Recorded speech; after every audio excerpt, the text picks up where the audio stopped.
Bump, Bum, bump, bum, ba-da-dum, bump, bump, bum. bring. Where we are? There we are. Really good, Bendy. A big Good Bendy Bendy. this morning. No lasers, Parker. Parker. I think we need lasers because we are the NL West champs. The Dodgers get it Lasers done are for winners, and sorry. Oh, go ahead. No, continue. No. They are. Lasers are for winners. Lasers are for winners. Kind of a disjointed start to the show this morning, but because everybody's excited. 8-0 win last night, or yesterday afternoon, I guess I should say, in Arizona. The Dodgers win the National League West for the 12th time in 13 years. Welcome to a division championship edition of the Blue Review presented by LAX. I'm Marcus Grant with Greg Bergman and Parker Bell, and joined by guest Anthony Witrado. You can find him over at Dodger Blue 1958. Anthony, good to see you this morning. You and I have previously run in the same circles, though it's been a while since we've crossed paths, but it's good to see you this morning. Yeah, good to see you too. It's probably been a couple of decades since you and I linked up on a show or something like that, but we've been in touch recently, so great to get back there, and happy to be on this morning. Absolutely. So the Dodgers put it together. Finally, it put the division away. Greg, it took a while. It sort of limped to the finish, but I don't know about you. I got the sense yesterday watching the game that early on, this team decided to say, to hell with this. Let's just get this thing put to bed and get to Seattle and just try to enjoy a couple of days of rest a little bit. Yeah, that's exactly what it was. You knew it was that way, too, because they got run support for Yamamoto, which is just not something that typically happens. And he got 8 runs of support, so that's massive. Well, I just want to know, why can't they play like that for him every single time he's on the mound? I mean, just because it was the clinching, that's what gets you to give him 8 runs of support. Do you imagine how many more wins he would have on his docket if he got 5 to 8 runs of run support for him? Crazy. It is wild. One thing I noticed, Anthony, though, watching them afterwards, obviously the locker room celebration, you had the spraying of bottles of champagne, but when the final out was recorded, it was very workmanlike. I mean, you couldn't have told that they won the division versus it just being a game in June or whatever. Is it that because this team is just used to this, or was it just kind of the exhale of frustration over what has happened for the last 6 months? I think it's probably a little bit of all of this, sort of, hey, we've been here before. But I think also, when you know the game's in hand for about 2 hours, that excitement is dull a little bit. And so when the final out is made, it's not like a dog pile on the mound, right? They got after it a little bit in the clubhouse. You saw Miggy Rowe pouring the shots of tequila for everybody before the big speech and all of that. So, I think it was just, a matter of hey, we've already done this before, and this isn't the big deal for us, as well as the game had been in hand for a while. It was funny too, seeing Yamamoto in the dugout, during those long innings, trying to keep himself warm. He's not used to it. He's sit down, I got to get right back up. Yeah, I mean, it was why I put in the text chain, at one point, 4 whole runs for Yamamoto. What's going on? And then they ended up tacking on a little bit.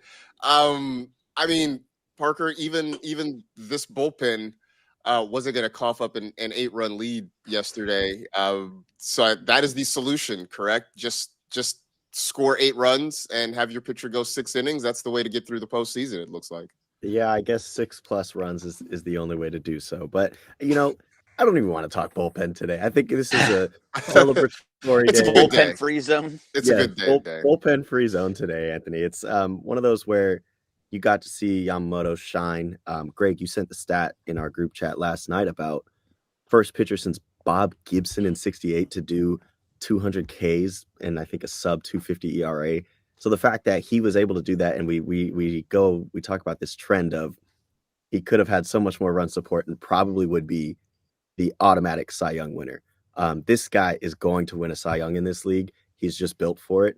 And with the way that he was pitching this year and the way that we saw yesterday, it's bound to happen. And he might help the Dodgers get to another 10 out of 11, 12 out of 13 NL West. I mean, the way he's going, yeah. I mean, it would definitely help to get run support. I know, as much as people don't necessarily put as much weight on wins and losses anymore, I do think it's something that people still look at, right? I think we all just have had it ingrained in us after years of watching baseball, so it's hard to completely let go. Okay, I know this is a bullpen free zone, but I do have to get Anthony's opinion on the piggyback plan. It's a thing that Greg has been kicking around for a couple of weeks.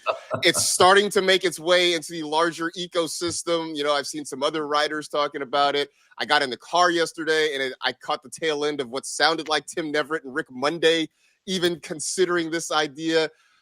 Is this just talk show chatter? Is this just internet chatter? Or is this something you think Dave Roberts and Andrew Friedman would actually consider for the playoffs? It's fantastic fodder. I'll say this. Wait. Hold on. Because why wouldn't it work? I actually genuinely want to know why it wouldn't work. Yeah. So one, let's just start here. A bullpen day is not the same as 3 or 4 innings in October. Two very, very different things. And from the intensity to the ramp up to the number of pitches you're throwing to what you're using, you know, when you throw, like a bullpen session might be, depending on how a guy's feeling, anywhere from 20 to 60 pitches. Breaks in between. You're tweaking things. You might only throw 2 pitches depending on what you're working on, that kind of stuff. And then you go back out 2 or 3 days later and you actually pick up the ball and you make the start. In the piggyback situation, you're asking a guy to give you 3 or 4 innings, which could be, you know, if he's efficient, could be only 30 pitches, 35 pitches, something like that, or it could be 70. The intensity obviously different in a playoff baseball game, but also the bigger thing here is you're burning that piggyback guy for the series now, unless maybe he throws like game 1. The Dodgers don't like to throw guys on regular or short or regular rest. They've kind of done it with every one of those guys all season long. And so if you piggyback somebody after game 1, you essentially burn that guy for the rest of the series. So take a guy like Sheehan. Would you rather give him 3 to 4 innings once in a series? Or would you rather see him throw maybe 3 times in a series? What's a better use of that person? So I think it's probably using him more given the state of your bullpen, because the only reason they're doing this is the state of the bullpen, right? And then the third thing is the deeper you get into the playoffs, if you're doing it every start, I should say, I think they're going to do it once. I think they can do it with Glasnow and Kershaw or Ohtani and Kershaw. I think they can do it once, and that's fine. They might do it once every series that they make. But the other thing with it is the deeper you get, if you're doing it multiple times, you start to compromise what the rotation looks like every step of the way then, because you're going to have to start throwing guys on 4 days rest. You might have to start throwing somebody on 3 days rest. And the whole purpose of the rotation depth is so that they do not have to do that anymore, because they've seen how it's burned them in the past. So I think that's why it's a cool idea in theory. And in the regular season, it works a little bit better too. But in the postseason, it's really only realistic for one start, one turn through that rotation, potentially 2. Also, I think the bullpen is going to look a little different come October, so it might not be the necessity that it seems like right now. So can I? I just want to jump in here real fast. Yeah, go ahead. Yeah. So you say the bullpen is going to look a little bit different.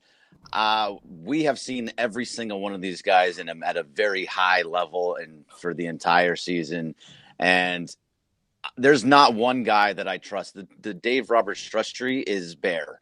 So, you know, like Tanner Scott started to look a little bit better. Blake Trinan is a mess. There's only a few guys in there that you can even trust in like the 6th inning or the 7th inning. So I don't know. It really could be out of necessity, but don't do it, Parker. I don't know if you have kids, but the whole 6-7 thing.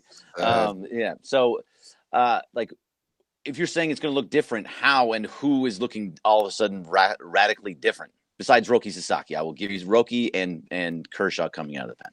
And Emmett Sheehan. That's 3 guys right there. Well, so that's how it works out, because in the game 1 that you talked about is whether it's Shohei going to Glasnow or Yamamoto going to Glasnow. That's game 1. Then Glasnow can still technically come back for game 4, or if he's not, you can come back in game 5. Yeah. So those 3 guys, potentially Brock Stewart. I think the deployment of guys like Tanner Scott and Blake Trinan is going to start to look different as well. Dave has at least proven in the past that he will go away from guys who have struggled. He might give them every single chance in the regular season and force all of us to pull our hair out. But he tends to deploy those guys differently in October if their ERA start with the 5. And so I think those 4 guys and the deployment is going to make this bullpen, the complexion is going to look a little bit different. And again, not to say that they won't piggyback at all. I think it has potential for like one start through each series. But I think, again, you're then burning that guy for the rest of the series, because I don't think they're going to throw, like, let's say Kershaw 4 innings and then 3 days later bring him back out in relief. So you sort of hinted at what I was going to ask you next. I mean, you do believe, Tanner Scott, Blake Trinan are going to be on the postseason roster. Obviously, Yates is on the IL, Kopech's on the IL, but you do believe that Tanner Scott's going to make the postseason roster at this point. If it were my postseason roster, he absolutely wouldn't be anywhere near it. But and this whole piggyback, the reasons why I don't think it'll happen, these are Dodger reasons. They're not just mine. I think I'm trying to think like the organization, as a former beat writer and understanding sort of how they sort of reason and think through these things. I think Tanner Scott's on. I think the way he's used becomes very different. I think we talked about this yesterday on Dodger Heads. They might be better off just turning him into a lefty specialist again. Yep. And saying, you know what, you are not a both sides guy for us anymore. You're not a closer anymore. We have a big spot against the lefty hitter and maybe 2 lefties out of the next 3 hitters. We're going to try to give you that kind of situation versus like, okay, here's the meat of the order. Go get them. You've proven enough now that you're not that dude. And I think like a guy like Blake Trinan too is a situation where before Blake Trinan's a guy where he doesn't have it within the first 3 pitches of his outing. And, he's not been able this year to fix himself mid appearance and get right, after maybe walking the first 2 dudes. He's bad. And so I think where in the regular season, Dave might leave him in for 5 or 6 hitters looking that way. I think now if he looks that way, he's going to get the minimum and he's out. And it might not be, at least to start the postseason, it might not be in high leverage either. So part of all this is that, the bullpen, you're saying, you can tell Trinan within the first 3 pitches. You can tell all of these guys in the first 3 pitches, and they have all consistently shown that they cannot get guys out. They cannot find the plate. They are going to really just walk dudes and be bad, essentially, as to put it as straight as possible. So if this is the way it's going to go, if you're going to go exactly how everything has to be, you're going to find games where it's going to be Tanner Scott coming in and walking guys, and Blake Trinan walking guys, and then Alex Vesia walking guys, and Bonda walking guys, and then so now you're just burning. You're going 3 guys, and you're in a complete mess because that's what they've shown for the last 3 months. I don't think. It's like we can't just keep doing the same thing over and over again just because that's the way baseball works. And thinking a little bit outside the box for this Dodger team, it has to happen. I think it's a necessity. Not to say that the piggyback plan is what they're going to do, just that you can't do the same thing that you've been doing all year and expect different results. And I think that's what I was getting at with Scott and Trinan. I don't really agree with the guys like Bonda and Vesia. Bonda's been one of their best relievers from a run prevention standpoint since like July. Vesia is bad on the second day of a back-to-back. It's just really been consistent that he's bad there. On the first day, he's been pretty good. And he is a guy who's like, if he walks a dude, maybe he walks the first guy, he's been very capable of getting himself out of that jam. It's the second day of the back-to-backs like we saw in Arizona where he looks horrid. So again, I think the deployment starts to look a little different. And if you get an effective Roki, you get Sheehan, you get Kershaw, you get Brock Stewart in there, all of a sudden having to use those guys in situations that are not advantageous or setting them up for success becomes a lot easier. You mentioned Roki, and that was an interesting one too the other night. He comes in, obviously his first major league appearance in several months, and looked fantastic. I at the time was surprised they only gave him the 1 inning just because he was so efficient. I assume, Anthony, that's because they want to give him multiple outings. I would guess they want to see if he can work through some situations in Seattle or what have you. But it seems like based on what this bullpen has been and what he gave them, and granted, I get it, 1 outing. It seems like he has surely pitched his way into a spot in October. Yeah, I think the 1 inning thing was like, let's get him out of here with some positivity behind him. Let's not let this thing go off the rails by trying to force him into a second inning. The reason why I think people have hope for him is because he looked like a totally different pitcher than he did in April. The pitch shapes were different. That they called it a four-seamer, but it was sort of a sinker. He's throwing a sinker at 99, 100 miles an hour with 12 to 14 inches of arm side run. I mean, that's elite kind of stuff. And the splitter still plays at a major league level. It always has. It was just that if you're not afraid of the fastball, then who cares about the splitter, right?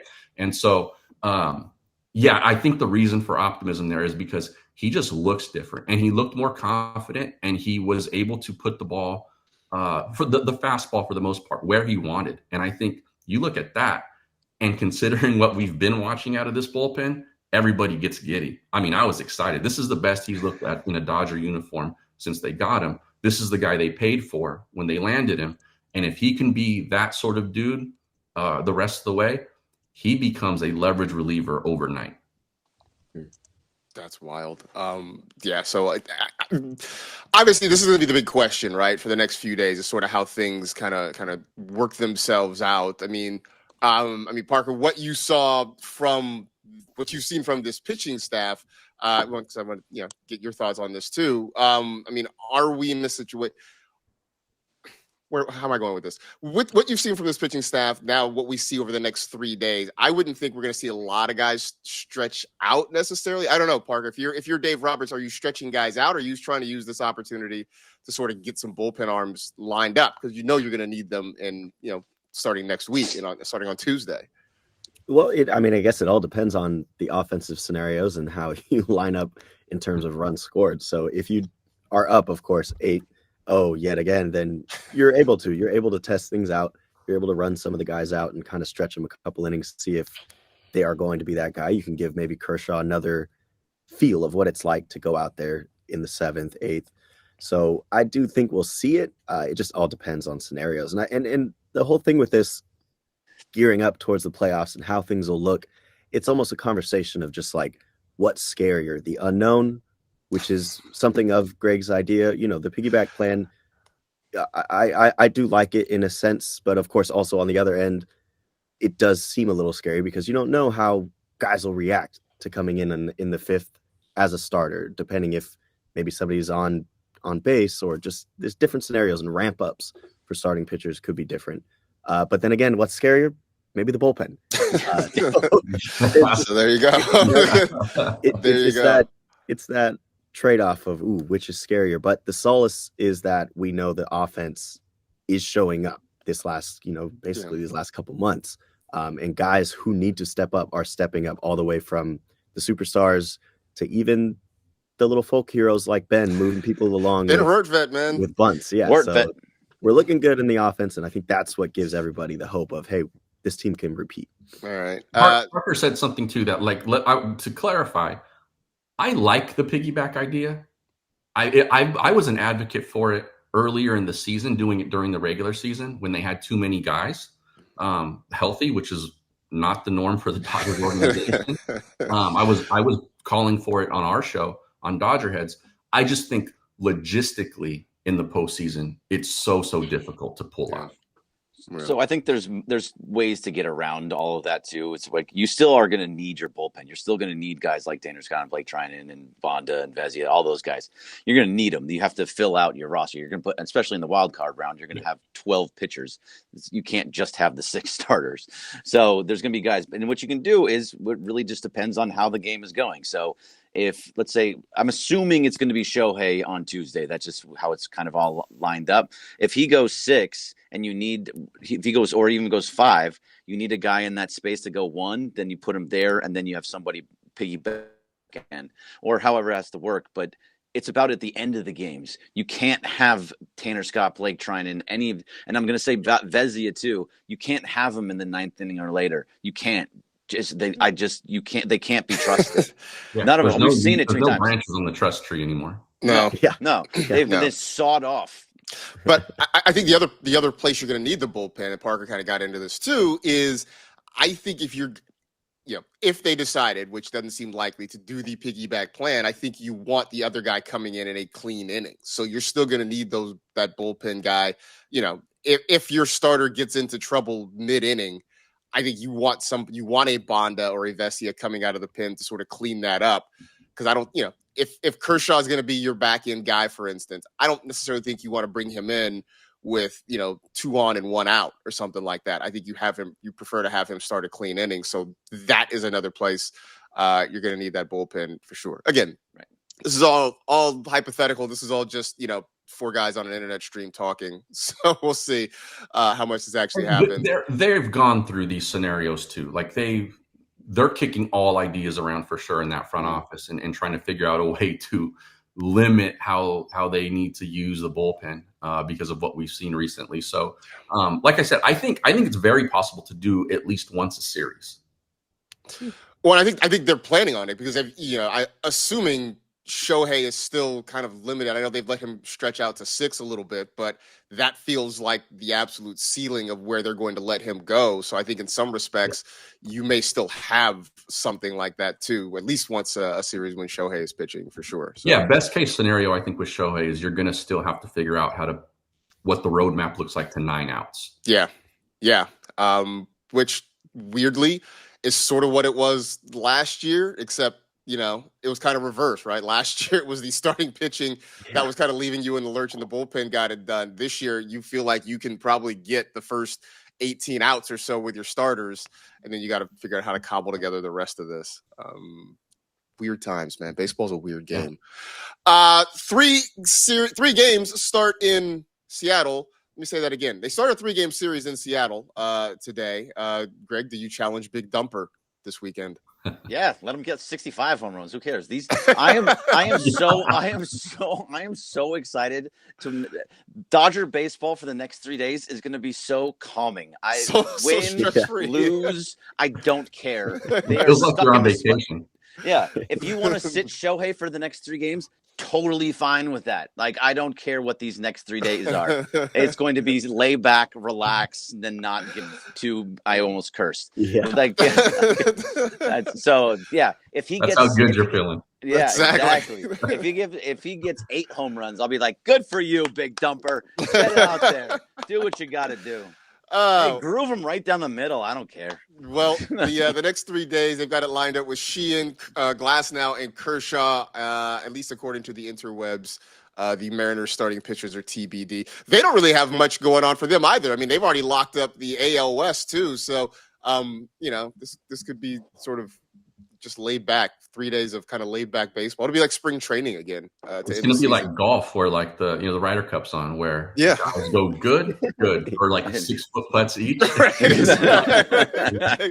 Exactly. We'll just call it a day at that point. So, Anthony, man, it's good to catch up with you. Good to see you again. I know you're still doing stuff at Forbes. You're also at Dodger Heads. Anything upcoming, for folks to check out? No, man, just a whole lot of shows getting ready for the playoffs, and once we get in, I think we're going to add some live shows. Probably, I would think we've already sort of started to do that ad hoc a little bit as they've gone down the stretch. So catch us there. And then, like you said, I'm a senior Major League Baseball writer for Forbes too. So perfect time of year. This is the fun stuff right now. Absolutely. By the way, I know you're a golf guy too.